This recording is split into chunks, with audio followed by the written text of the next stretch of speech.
اعوذ باللہ من الشیطان الرجیم بسم اللہ الرحمن الرحیم فبما رحمت من اللہ لنت لهم ولو كنت فظا غلیظ القلب لانفضوا من حولك فاعف عنهم واستغفر لهم وشاورهم في الامر فاذا عزمت فتوکل علی اللہ ان اللہ یحب المتوکلین۔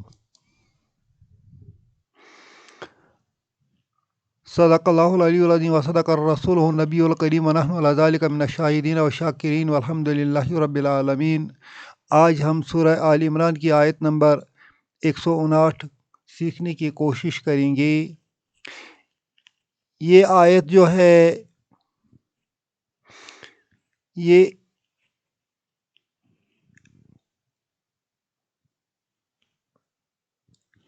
اس آیت میں جو مضمون پیچھے سے چلا آ رہا ہے اس کے متعلق یہ آیت نہیں ہے، بلکہ اس میں ایک قسم کا التفات ہے۔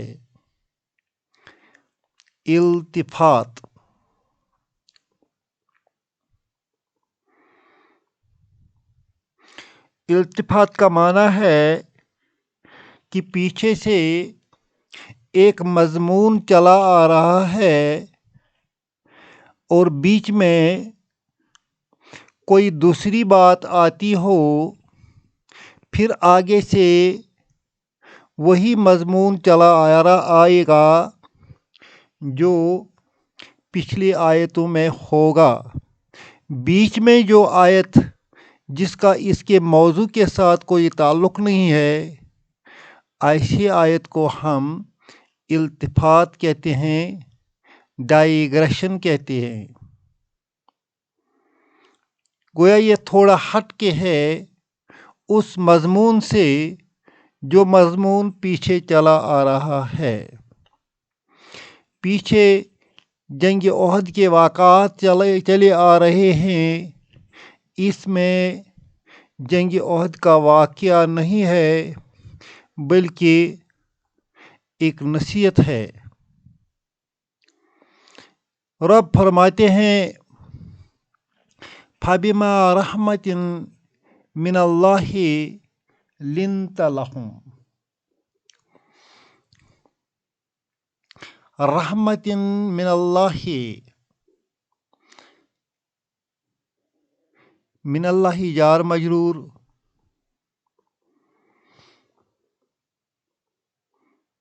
اللہ کی طرف سے،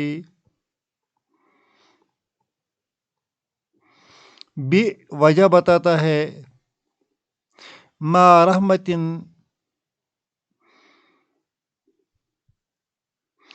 رحمت، فبما رحمتٍ، پس یہ اللہ کی رحمت ہے، اللہ کی رحمت کی وجہ سے، لنت لہم، لنت تم نرم دل ہو، لہم ان کے لیے۔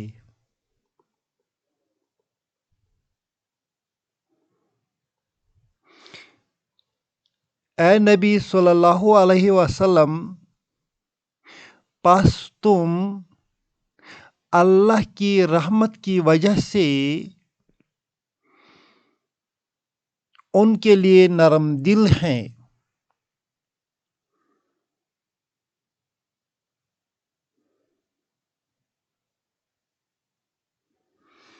وَلَوْ كُنْتَ فَظًّا غَلِيظَ الْقَلْبِ،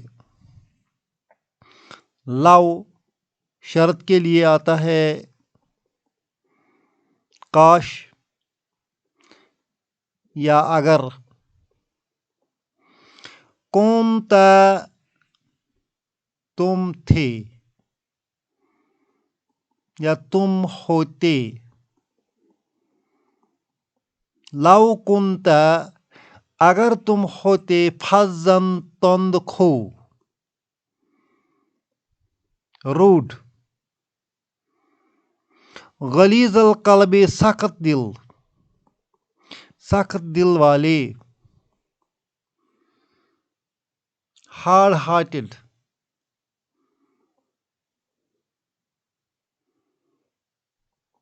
لن فضو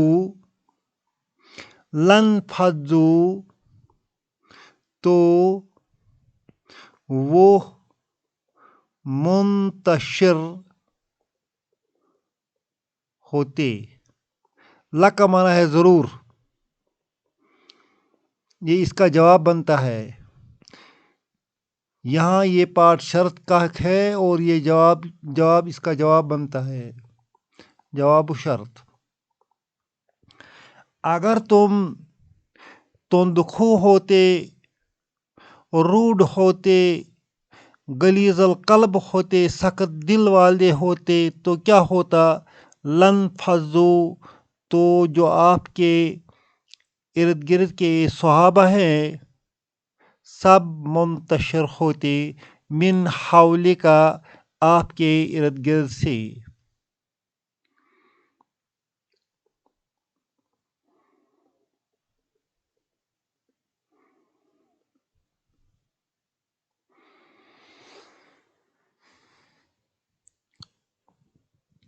فاعف عنہم، یہ پہلا حکم ہے پیارے نبی صلی اللہ علیہ وسلم کو. فاعف عنہم سو کنڈن دیم،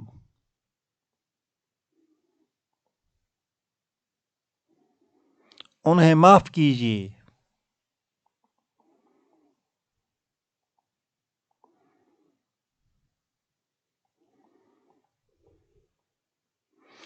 کتنی پیاری نصیحت ہے یہ.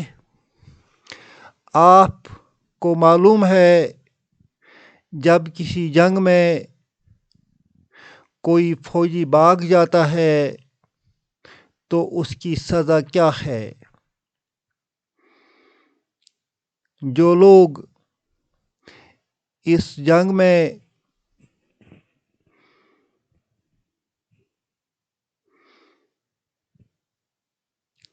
بزدلی دکھائے، جنہوں نے بزدلی دکھائے یا جن سے غلطی ہوئی اور اس محاذ کو چھوڑ دیا جس پر وہ تعینات تھے،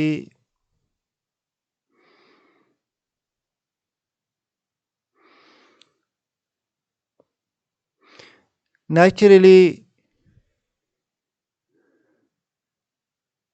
جنگ سے بھاگے ہوئے لوگوں کے ساتھ باغیانہ سلوک ہی کیا جاتا ہے. مگر رب فرماتے ہیں کہ میں نے نبی صلی اللہ علیہ وسلم کو نرم خو بنایا ہے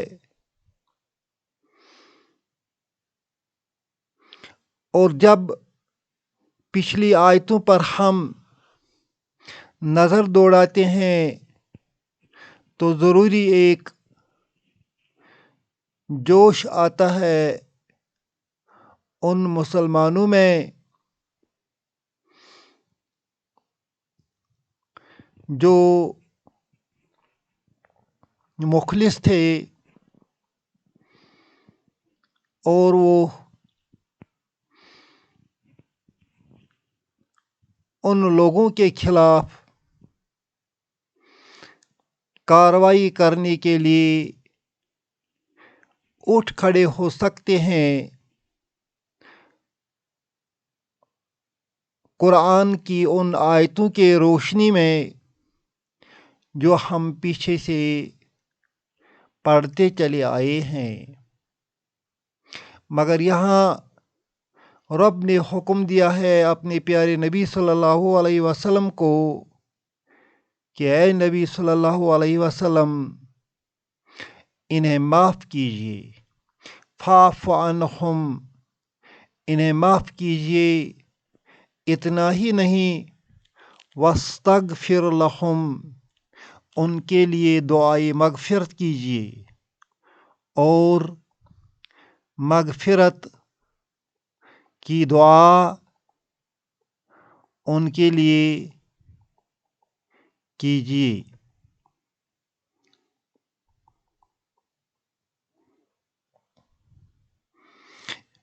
اور وَشَاوِرْهُمْ فِي الْأَمْرِ،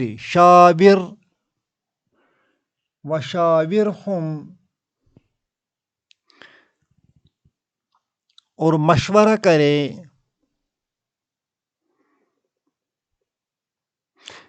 یا مشورہ لے لیں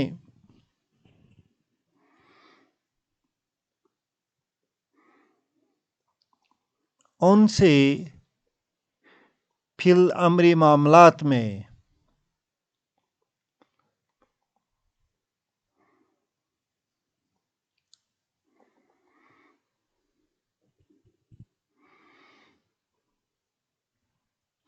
یہ ایٹیچیوڈ اب تک کی ہسٹری،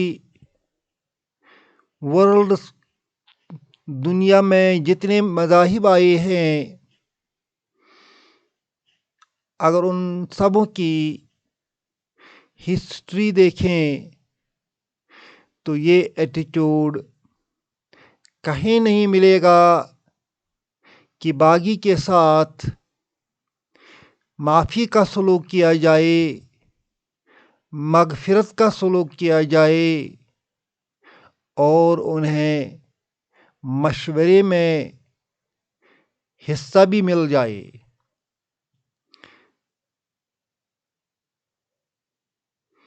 رب نے یہاں اپنے پیارے نبی صلی اللہ علیہ وسلم کو حکم دیا ہے کہ ان لوگوں کے ساتھ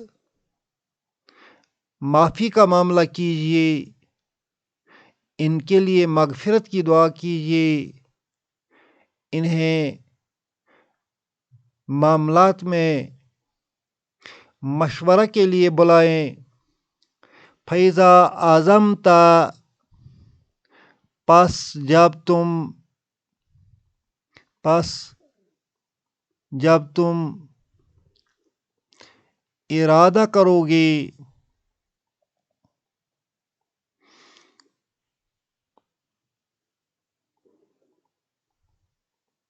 فَتَوَکَّل،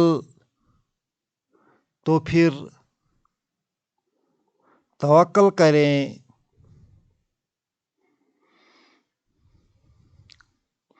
علی اللہ، اللہ پر۔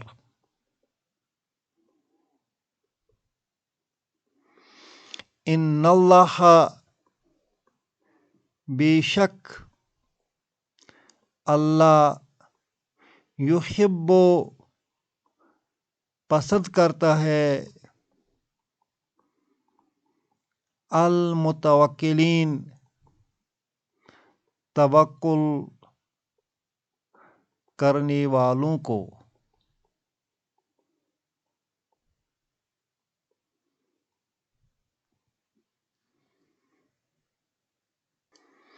یہاں جو یہ رعایت اللہ تعالیٰ نے فرمائی ہے، یہ اسی جنگ کے ساتھ منسلک ہے۔ بعد میں جب واضح ہوا کہ یہ منافقین بدلنے والے نہیں ہیں، تو سورۃ توبہ کی آیات میں ان کے لیے واضح احکامات نازل ہوئے ہیں۔ اللہ ہم سب کو سمجھنے کی اور اس پر عمل کرنے کی توفیق عطا فرمائے۔ ربنا تقبل منا انک انت السمیع العلیم۔